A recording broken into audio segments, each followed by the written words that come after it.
श्रोतेहो, विविध अंतर्गत प्रसारित करीत आहोत कार्यक्रम आरोग्य संवाद.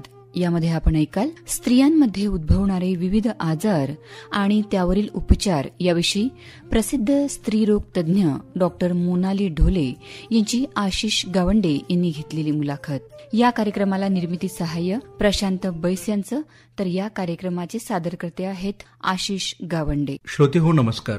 आरोग्य संवाद या कार्यक्रमामध्ये मी आशिष गावंडे आपल्या सर्वांचं मनपूर्वक स्वागत करतो. स्त्रीरोग आणि प्रसूतीशास्त्र ही वैद्यकशास्त्रातील एक अतिशय महत्वपूर्ण आणि संवेदनशील अशी शाखा आहे. या क्षेत्रात कार्य करणारे डॉक्टर केवळ उपचार करत नाहीत, तर ते प्रत्येक स्त्रीच्या आरोग्याचे, तिच्या आयुष्यभर चालणाऱ्या शारीरिक आणि मानसिक प्रवासाचे मार्गदर्शक ठरतात. मुलगी म्हणून, पत्नी म्हणून, आई म्हणून स्त्रीच्या प्रत्येक टप्प्यात तिच्या आरोग्याची काळजी घेणे आणि अनेक कुटुंबांना मातृत्वाचा अमूल्य आनंद मिळवून देणे हे या क्षेत्राचे खरे वैशिष्ट्य आहे. आजच्या बदलत्या जीवनशैलीत आणि नव्या वैद्यकीय प्रगतीच्या पार्श्वभूमीवर स्त्रियांच्या आरोग्यविषयक जागरूकता आणि उपचार पद्धतीत नवीन नवीन संकल्प उदयाला येत आहेत. या विषयावर अधिक सखोल माहिती मिळवण्यासाठी आज आपण आपल्या स्टुडिओमध्ये आमंत्रित केलेले आहे प्रसिद्ध स्त्रीरोग तज्ज्ञ डॉक्टर मोनाली ढोले मॅडम यांना. मॅडम, स्टुडिओमध्ये आमच्या सर्व श्रोत्यांच्या वतीने मी आपलं मनपूर्वक स्वागत करतो. नमस्कार. धन्यवाद सर. आपण स्त्रीरोग तज्ज्ञ आहात आणि वेगवेगळ्या समस्या आपल्या दैनंदिन प्रॅक्टिसमध्ये आपण हाताळत असता. वेगवेगळ्या वयोगटातल्या समस्या ज्या आहेत त्या आपल्याकडे येत असतात. किशोरवयीन मुलींच्या बाबतीत काय काय समस्या आपल्याला आढळून येतात आणि त्याच्यावर काय काळजी त्यांनी घ्यायला पाहिजे? किशोरवयीन मुलींमध्ये समस्या म्हणण्यापेक्षा मला असं सांगावंसं वाटतं की आजची जी जनरेशन आहे याला आपण जेन झी असं म्हणतो. जेन झीच्या जे मुली आलेल्या आहेत त्या खरंच खूप हुशार, हुतकरू, चिकाटीने काम करणाऱ्या आहेत. पण त्यासोबतच थोडंसं मला असं जाणवतं की मुली गुगल थोडं जास्ती करतात. त्याच्यामुळे त्यांना नसलेलं ज्ञान जास्ती मिळवतात. जे गरजेचं आहे ते सोडून भरकटतात विषय. त्याच्यामध्ये दोन महत्वाचे विषय मुलींमध्ये मला समस्या दिसतात. एक तर त्यांना आपल्या अंडाशयाविषयी खूप काळजी वाटते आणि डॉक्टरांचा सल्ला घेऊन त्यांनी सोनोग्राफी करावी असा मला त्यांना सल्ला द्यावासा वाटतो. खूपदा ते काय करतात, स्वतः डायरेक्टली डॉक्टरकडे जातात, गुगलिंग करतात आणि सोनोग्राफी करून घेतात. मग सोनोग्राफीमध्ये लिहून येतं पॉलिसिस्टिक ओव्हॅरियन डिसीज आणि मग त्या परत गुगल करणार आणि मग त्या पॉलिसिस्टिक ओव्हॅरियन डिसीज एकदा का डोक्यात भरलं की त्यांना असं वाटतं की मला कुठला महाभयंकर आजार झालेला आहे. मी एक अनुभव तुम्हाला सर सांगू इच्छिते. ओपीडीमध्ये एक माझ्या मुलगी आली, ती अक्षरशः रडत होती. मी म्हटलं, अगं तू का रडते आहेस? ती जस्ट शी वॉज 23. ती म्हणाली, मॅडम मला लग्न नाही करायचं. मी त्यांना म्हटलं, तुला लग्न का नाही करायचं? शी सेड, मला लग्न याकरिता नाही करायचं म्हणे मॅडम की मला समोरच्या माणसाचं आयुष्य उद्ध्वस्त करायचं नाही.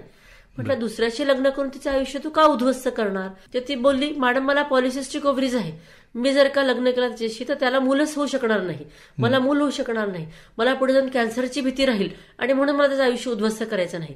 मी तिला बसली, 2 मिनिटं सगळं समजावून सांगितलं. तिला विचारलं की तुला इतकं ज्ञान कुठनं आलं किंवा तुला का असं वाटतंय की तुला पॉलिसिस्टिक ओव्हरी असल्यामुळे मुलंच होऊ शकणार नाही किंवा कॅन्सर होईल? तर तिने मला सांगितलं की मॅडम मी सगळं गुगल केलंय, मी बघितलं आणि मला असं ज्ञान आलं. मग मी तिला सांगितलं, अर्थात पूर्ण समजावून सांगितलं की पॉलिसिस्टिक ओव्हरीज म्हणजे एक्झॅक्टली काय.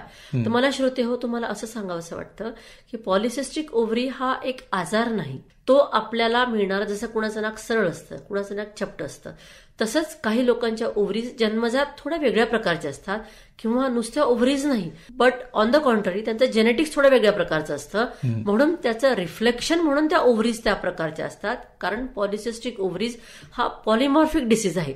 म्हणजे कुठल्या पेशंटमध्ये काही सिम्पटम दिसतील, कुठल्या पेशंटमध्ये दिसणार नाही किंवा एखाद्या वेळेला कुणामध्ये काहीच असणार नाही. मी अशा पण स्त्रिया बघितल्या आहे, ते बायकांना 2-2, 3-3 मुलं पण होतात पण त्यांना पण पॉलिसिस्टिक ओव्हरीज असतात. म्हणून तुम्ही कृपया हे डोक्यात घालून घेऊ नका की मला पॉलिसिस्टिक ओव्हरीज म्हणजे मी ॲबनॉर्मल आहे किंवा मी डिसीज्ड आहे किंवा मी खूप लठ्ठ होईल किंवा मला मूल होणार नाही किंवा असं काही तुम्ही वाटून घेऊ नका.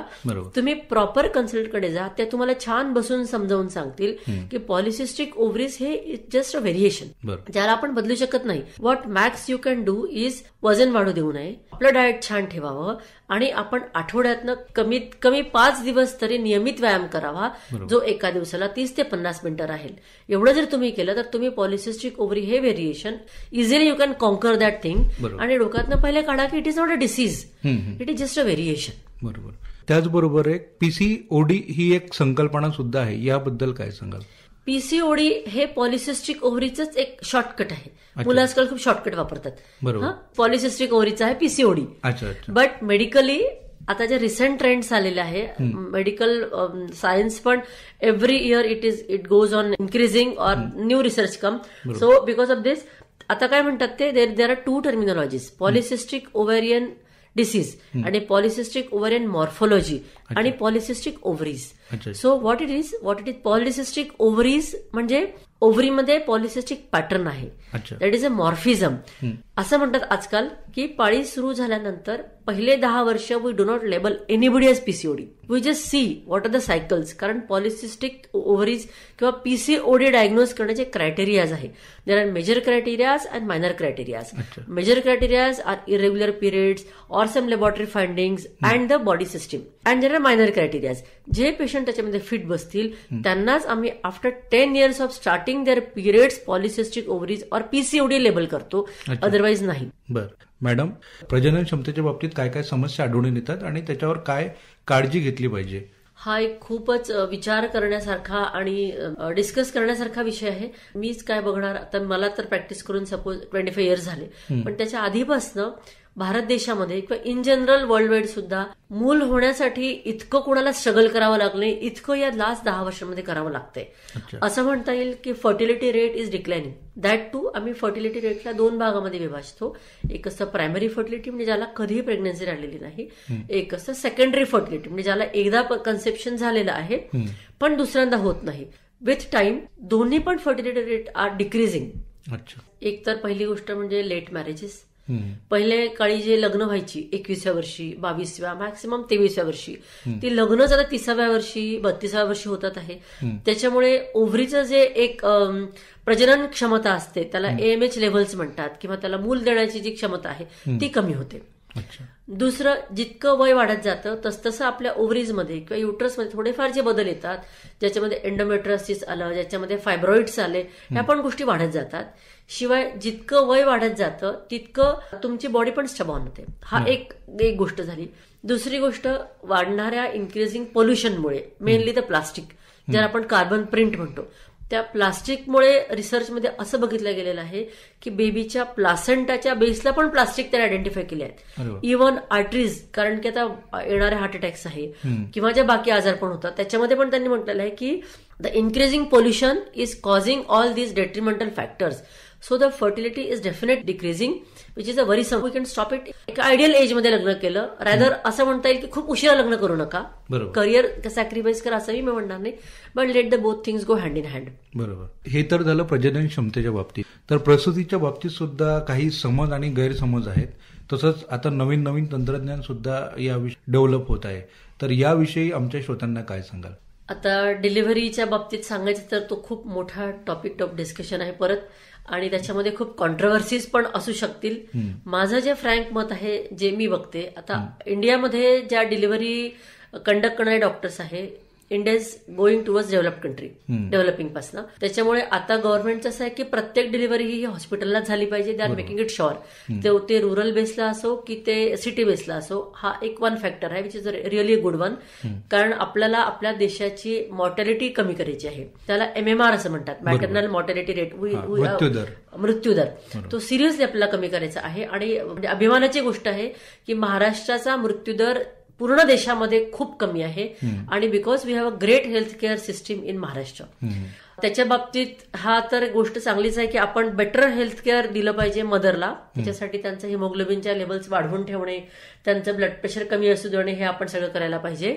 शिवाय त्याच्यासोबतच एक फक्त थोडासा फॅक्टर असा येतो आहे की डिलिव्हरी आता नॉर्मल व्हावी की सिझेरियन व्हावी, हे पण एक कश्मकश असतं.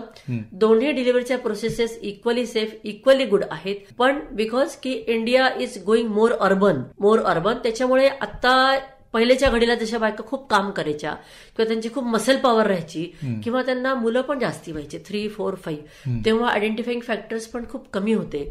छोट्या मुलांमध्ये पण आजार पण कमी होते. म्हणून त्या स्त्रियांमध्ये पण क्षमता होती लेबर पेन्स सहन करण्याची, आणि बाळं पण एक प्रकारे स्ट्रॉंग होते, खूप सुदृढ बालकं आम्हाला मिळायची. पण विथ टाइम मदर्स पण तितक्या स्ट्रॉंग नाही आहेत, कारण they are more going towards like helpers तुमच्याकडे असतात, किंवा धुणं, भांडी, कपडे, फरशा ही कामं आपण करत नाही. शारीरिक क्षमतेची कामं कमी झाल्यामुळे पॉवर कमी पडतो. शिवाय सगळ्यांना अपेक्षा खूप वाढल्या आहेत. लोकांना 1 किंवा 2 मुलं हवे, दोन्ही मुलं त्यांना सुदृढ हवेत, स्पेसिफिकली मानसिकदृष्ट्या. जेव्हा आपण नॉर्मल डिलिव्हरीला कुठल्याही पेशंटला ऑप्ट करू, ते जर बाळ खूप प्रयत्नांनी प्रेग्नन्सी झाली असेल तर कुणालाही हँडिकॅप बेबी नकोय. Nobody wants a handicap baby, everybody wants सुदृढ बेबी, ज्या मुलामध्ये कुठलाही आजार नको. म्हणजेच तुम्हाला वेल ऑक्सिजनेटेड बेबी डिलिव्हर करायचा आहे. If you want a well oxygenated delivering in the hospital, थोडासा नॉर्मल डिलिव्हरीचा रेट कमी होणं अपेक्षित आहे. कारण की प्रत्येक पेशंटला आपण कॉम्प्रोमाइज बेबी दिलेलं कुठलीही मदर आज एक्सेप्ट करत नाही. जेव्हा आम्ही मदरला काउन्सिलिंग करतो तेव्हा शी ऑप्ट फॉर सिझेरियन सेक्शन. त्याच्यामुळे सिझेरियन सेक्शनचा रेट खरंच थोडासा वाढलेला आहे, पण त्याचा खूप असा वाईट वाटण्यासारखा नाही. कारण सिझेरियन जेव्हा एक काळ होता जेव्हा चांगले सुचर मटेरियल्स नव्हते किंवा चांगले अँटीबायोटिक्स नव्हते, त्यावेळेला caesareans were bad, Caesareans were complicated. Now the suture material good, the operating facilities are better, so it is very safe now. त्याच्यामुळे घाबरण्याचं कारण नाही. तसं मेडिकल सायन्सनी आपली जी संघटना आहे फॉक्सी, जी नॅशनल बॉडी आहे इंडियाची, त्यांनी नॉर्मल डिलिव्हरीचं नाव आता बदललंय. कारण it is not at all normal. आपण पहिले 4 लेग्ड अॅनिमल होतो, 4 पायांवरती काम करायचो. Now we are 2 legged animal. So the term normal delivery has been changed over by the vaginal delivery. So it is called as a vaginal delivery. So म्हणून पेशंटला असं एक संभ्रम असतो की नॉर्मल डिलिव्हरी म्हणजे नॉर्मल, सिझेरियन म्हणजे abnormal. तसं नाही. Both delivery procedures are equally good and equally well equipped with the centres. The new name for the normal delivery is a vaginal delivery. पण एक फक्त तोटा श्रोत्यांना सांगावासा वाटतो की वजनल डिलिव्हरी झाल्यावरती फक्त एक थोडंसं असं होतं की तुमचा जो पेल्विक फ्लोअर आहे किंवा डिलिव्हरी करण्याची जागा आहे जिथनं संबंध केल्या जातात, ती जागा थोडी ढिली होते, ती लूज होते. त्यामुळे ज्याही महिलांमध्ये नॉर्मल डिलिव्हरीचा प्रयत्न खूप जास्त वेळ केला गेला किंवा मोठ्या वजनाची मुलं डिलिव्हर केल्या गेली, अशा वेळेला त्यांना नेहमीसाठी सूच्या जागेचा थोडासा कंट्रोल जाणे किंवा नंतर संबंध करताना ती जागा ढिली वाटणे किंवा लूज वाटणे हा फॅक्टर आढळतो. त्यासाठी मग आम्हाला ट्रीटमेंट द्यावी लागते. त्याला कॉस्मेटिक गायनेकॉलॉजी असं म्हणतात, ज्याच्यामध्ये आपण त्या इश्यूज ऍड्रेस करतो. सो आता आम्ही सिझेरियन थोडे जास्त त्याच्यासाठी सुद्धा आहे की आम्ही पेशंटला हा पण अँगल सांगतो की वजनल डिलिव्हरी केल्यावरती थोडीशी जागा ढिली होणे किंवा संबंध करतानंतर आधीसारखं न वाटणे हा एक फॅक्टर राहू शकतो.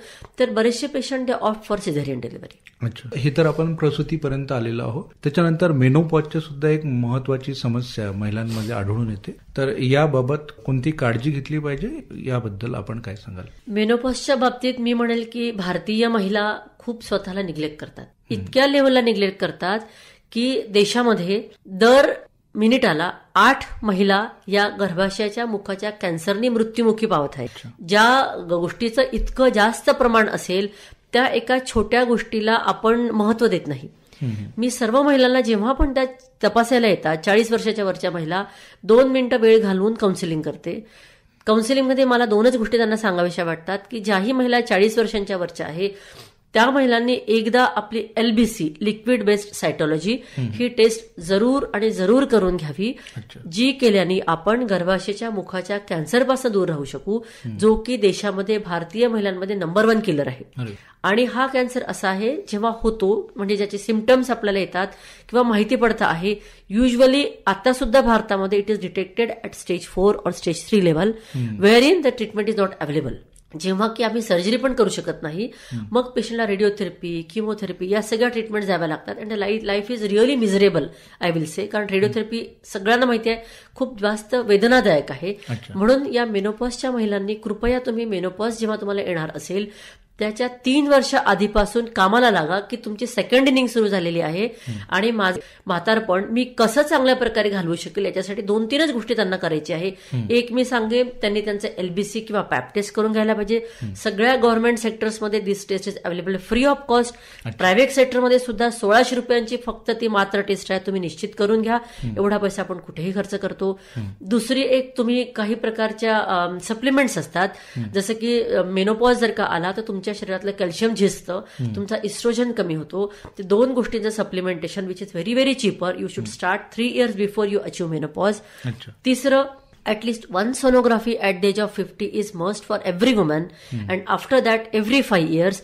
कारण की somehow after COVID it has been seen that ओव्हरीचे कॅन्सर वाढलेले आहे आणि it is one such cancer. बऱ्याच हिरोईनला झालेला आणि त्यांना कळला पण नाही की कॅन्सर आहे, जस्ट बिकॉज की एक सिम्पल सोनोग्राफी केल्या गेलेली नव्हती जी गरजेची आहे. कारण परत जसा की गर्भाशयाच्या मुखाचा कॅन्सर आपण वाचवू शकतो वॅक्सिनेशननी आणि टेस्टिंगनी, आपण ओव्हरीचा कॅन्सर फक्त आणि फक्त सोनोग्राफीने डायग्नोज करू शकतो. म्हणून एका सोनोग्राफीच्या तुम्ही मागे पुढे बघू नका, ती you get it done once in 5 years after the age of 45, ज्याला तुम्ही मिस करू नका. कॉस्मेटिक गायनेकोलॉजी टर्म सुद्धा एक प्रचलित आहे मेडिकल क्षेत्रामध्ये, तर नेमकं ही काय संकल्पना आहे? कॉस्मेटिक गायनेकोलॉजी मी असं म्हणेन की सगळ्याच महिलांना जगभर किंवा भारतामध्ये हा एक गायनेकोलॉजिस्टचा एक दुसरा पार्ट, जसा आमच्या स्पेशलायझेशन वेगळ्या विषयांमध्ये असतो तसं हा विषय एक ऍड ऑन झालेला आहे इन लास्ट 2-3 years. आधी हा विषय प्लास्टिक सर्जन्स ऍड्रेस करायचे, but now as we are better people for the females we are addressing this issue. This is called as a cosmetic gynaecology. मी म्हणेल हे एक खूप मोठं गिफ्ट आहे भारतीय महिलांना, की ज्या इश्यूजवरती भारतीय महिला बोलण्याचं घाबरत होत्या किंवा कधी बोलत नव्हत्या किंवा त्यांना या विषयावर बोलण्याची लाज वाटत होती. This issue is for all those women which are not happy with their sexual life. पहिलेच मी सांगितल्याप्रमाणे म्हटलेलं आहे, नॉर्मल डिलिव्हरी झाल्यावरती जागा लूज होते. शिवाय बरेच इश्यू असतात, जसं की खालची जागा काही महिलांची जन्मजात थोडी लूज असते किंवा काही महिलांना तिथे काळे डाग असतात किंवा काही महिलांच्या एक क्लायटोरल हुड म्हणतात ती जागा थोडी वाढलेली असते किंवा त्यांना सेक्स केल्यानंतर खरंच आनंद मिळत नाही. त्या विषयावर त्या बोलत नाही. पुरुषांचा विषय बोलला जातो पण स्त्रियांचा विषय बोलला जात नाही, कारण त्याची सायंटिफिकली प्रूव्हन रिझन्स आहेत. चाइल्ड बर्थ किंवा वजायनल डिलिव्हरी झाल्यावरती पूर्ण जो एरिया असतो त्याला पेरिनियल एरिया आम्ही म्हणतो, त्या एरियामधला एक असा स्पॉट असतो जो त्या जागेवरती तिथे जर का स्टिम्युलेशन प्रॉपरली झालं तर त्या महिलेला संभोग झाल्यानंतर आनंद मिळतो, अदरवाईज मिळू शकत नाही. पण आपल्या महिला बोलत नाही. So for the males there is a peak point, but for the females there is no peak point because they have lost that peak point in the child birth और due to some other reasons. तर ही जी जागा आहे ही भरून काढण्यासाठी म्हणून काही procedures आहे, ज्याला वजानोप्लास्टी म्हणतात, ज्याला क्लायटोरोप्लास्टी म्हणतात, ज्याला हुड टेक्निक म्हणतात, ज्याला आपण जी स्पॉट म्हणतो. It is specifically made for Indian women आणि ही अतिशय सोपी, साधी, कमी खर्चाची आणि चांगली ट्रीटमेंट आहे, पण ती बोलल्या गेली पाहिजे. म्हणूनच कॉस्मेटिक गायनेकोलॉजीचा एक दुसरा भाग आहे सायकोसेक्शुअल डिसऑर्डर्स किंवा सायकोसेक्शुअल काउन्सिलिंग. म्हणजे पुरुष आणि स्त्री, पती आणि पत्नी दोन्ही पार्टनरनी डॉक्टरांकडे जायला पाहिजे, हा विषय बोलायला पाहिजे की मला असं होतंय, मला तसं होतंय किंवा मला हे आवडत नाही, मला तसं आवडत नाही. You should speak out. कारण जेव्हा ती आनंदी राहील तेव्हाच ती घरच्यांना आनंद देऊ शकेल. पुरुष बोलतो, महिला बोलत नाही, तिला ऑप्शन पण नसतात, त्याच्यामुळे ती जात नाही डॉक्टरांकडे. माझं असं म्हणणं आहे की ज्यांना थोडं बहुत पण वाटतं याच्यामध्ये पुरुषांनी समोर येऊन तिचा हात धरून तिला डॉक्टरकडे न्यायला पाहिजे. Let them both speak, let them both council. कुठेतरी कुणाचं तरी कमी पडतं पण ते बोलत नाही, म्हणून there are way outs for both of them ज्याच्यातनं बाकी गोष्टी घडतात. So you should come out, you should speak to the counsellor, she can give a better options for the thing. Medical क्षेत्रामध्ये सध्या सायबर कॉन्ट्रिया संकल्पना नेमकी काय आहे आणि याचे काय सिम्पटम असतात आणि याचा आपल्यावर कसा दुष्परिणाम होतो याविषयी थोडं सविस्तर सांगा. ही तर खूपच मजेदार गोष्ट आहे. कोविड पर्यंत झूम कोणाला माहिती नव्हतं. कोविडच्या नंतर झूम स्कूलिंग आलं, झूम क्लासेस आले, आमचे झूम सेमिनार्स आले, सगळीकडे झूम आलं. झूम इतकं आलं की लोक लॅपटॉपवरती बसले, मग ते हळूहळू अडिक्शन्स पण वाढले. मग काय झालं की आमच्या ज्या आधी जो आपण विषय घेतला की तरुण मुली किंवा तरुण मुलं आमच्याकडे तपासायला यायला लागली, मुली यायला लागल्या, तपासायला यायला लागल्या. मुली आणि आई असा तो सिनेरिओ होता ओपीडीमध्ये आमच्या. It was after every 5 patients एक मुलगी तरुण वयातली 17-18 वर्षाची, तिची आई. आईच्या कंप्लेंट्स राहायच्या की ही मुलगी मॅडम घराच्या बाहेर जात नाही, ही बाहेरच निघत नाही किंवा ही बोलतच नाही. Actually she was in depression. There are a number of girls in that category, boys also. मग मी स्वतः थोडा विचार करायला लागली, मी स्वतः पण गुगल करायला लागली, मी बघायला लागली सारखंच असं का होतंय. मग मी सायकॅट्रिस्ट जे आमचे मित्रमैत्रिणी आहेत त्यांच्याशी पण मी बोलली, असं वारंवार असं का होतंय. तर त्यांनी मला असं सांगितलं आणि मी मग ते माझ्या अनुभवातनं बघत गेली की मुलांना काय झालं की गेम्स आले, मग अडिक्शन्स आल्या, मग आपल्याला इंटरनेट पण फ्री मिळायला लागलं, मग सगळे इन्स्टावरती बसले, सगळे फेसबुकवरती बसले, त्याच्यावर त्यांना अजून छान छान कंटेंट मिळायला लागलं. लोकांचा टीव्ही सुटला, लोकांचे ग्राउंड सुटले, लोकांचे मैदानातले गेम सुटले, लोकांची पुस्तकं पण सुटली, मुलांची, प्रौढ लोकांची, सर्वांचीच. So everybody was sitting on screen. Even मुलांमध्ये, इव्हन शाळांमध्ये पण हे प्रॉब्लेम्स बघितले गेले इतक्या थरापर्यंत की मुलांचे हँडरायटिंग खराब झाले. म्हणजे इव्हन माझा मुलगा पण छोटा होता, त्यातनं रिकव्हर व्हायला मुलांना 3-3 वर्ष लागले. 2 वर्ष पोस्ट कोविड स्कूलिंग सुरू झाल्यावर 2 years they spend on improving their handwriting. The kids spend time to come out of the screens. This is basically addiction. This is called as cyber addiction. मुलं काय करतात, गुगल करतात, बघतात आणि त्यांना असं वाटतं this is a real world. This is not a real world, this is a virtual world. टाइम्समध्ये खूप छान आर्टिकल मी वाचलं. आता माणसाची पर्सनॅलिटी कशी बनते ती कोणी बनवत नाही, तुम्हाला बनवावी लागते. स्पेसिफिकली जेव्हा मुली किंवा मुलं ॲडोलेसंट असतात, ते 16, 18, 14, 12 वर्षाचे असतात, ते हळूहळू बाहेरचे एक्सपिरियन्सेस घेतात, ते आउट ऑफ द घर जातात, मग त्यातनं शिकतात. कुणी रागवेल, कुणी पनिश करेल, कधी ते फेल पण होतील, कधी ते सक्सेस पण होतील, कधी मार्क मिळतील, कधी नाही मिळणार. आणि that is how they grow, that is how their personality grows. पण आता काय झालं की हे मुलं सगळी या एज ग्रुपवरची बसली स्क्रीन्सवरती. So the personality has not developed. And with time what has happened की they are googling for everything and they are thinking this is a real world. त्या लेव्हलपर्यंत ते गुगलिंग झाले. तर त्या डिसीजचं नाव आहे सायबर कॉन्ड्रिया.